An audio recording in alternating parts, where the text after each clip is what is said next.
The name of the conference, Imperfectly Perfect, kind of sums it up, because you don't have to be perfect to be the perfect parent. You don't have to be perfect parent. You are going to have times where you feel like you fall short. And quite frankly, I mean, you mentioned it earlier, Rashawn, as parents, we're entrusted with these children, and they give us more directions for putting together a bias. We have recipes of dishes that Kirsten makes that are longer than the list of instructions they give you in the hospital to take care of your kid. And so you really are out here on an island trying to figure out as a parent, like, man, I used to look at my parents as being all knowing, but really, now that I'm a parent, I realize they didn't know nothing, and neither do I. Yeah. And so there's this common fear that we have as parents, but I think that's where we are pushed towards the trusting in God. We are going to wound our kids. We're going to fall short in many ways. There are going to be so many things that we need to apologize for. And also, we're living in a world where we have external fears that we're dealing with. We're worried about our kids' safety. Is there going to be a shooting at the school? We're worried about a tumultuous political time. We're worried about different ideologies that come across that, our kids are going to be confronted with.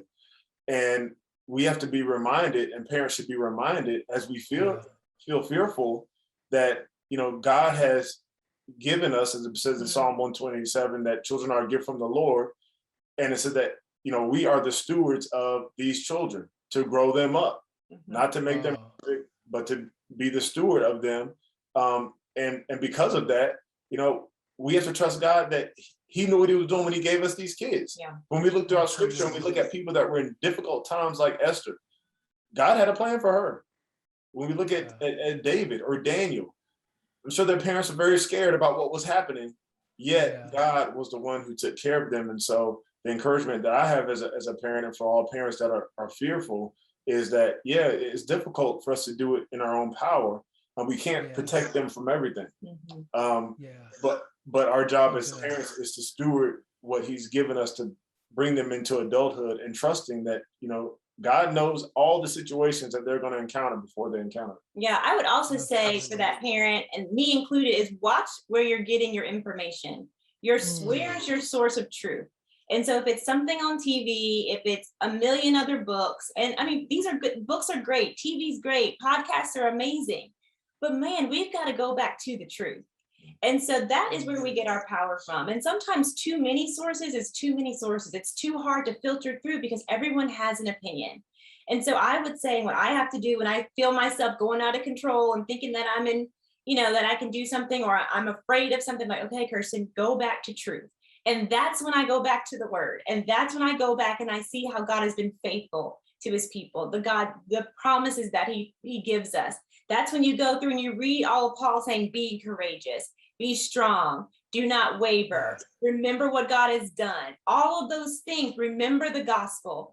That's where your power comes from. It does not come from the next voice that's out there. It comes from there. And from there, you tell your kid, hey, I have messed up, or hey, I am doing the best I can.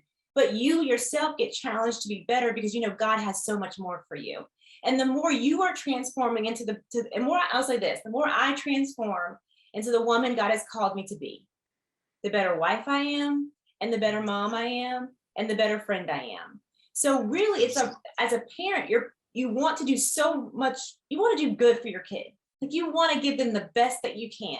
Well, your best comes from God's best. It's not like, if it's just up to me, like, I'm going to fall short every day, right? Every day. But I go back to the maker, and, then it's different. Like, my source, my power source is different. So that's where you go back. You go back to that rather than just what you can do. Because I always say, I don't want to give out weak armor to my kids. God says we put on the armor of God. He tells us about the helmet of salvation, breastplate of righteousness. He goes through the whole thing. Now, a person starts putting her own stickers on it or whatever. That's not doing any protection, right? It might get them through the next day, but it's not going to sustain them. And so it's about giving our kids sustainable, strong armor rather than something that's going to just go with the wind and go with the world.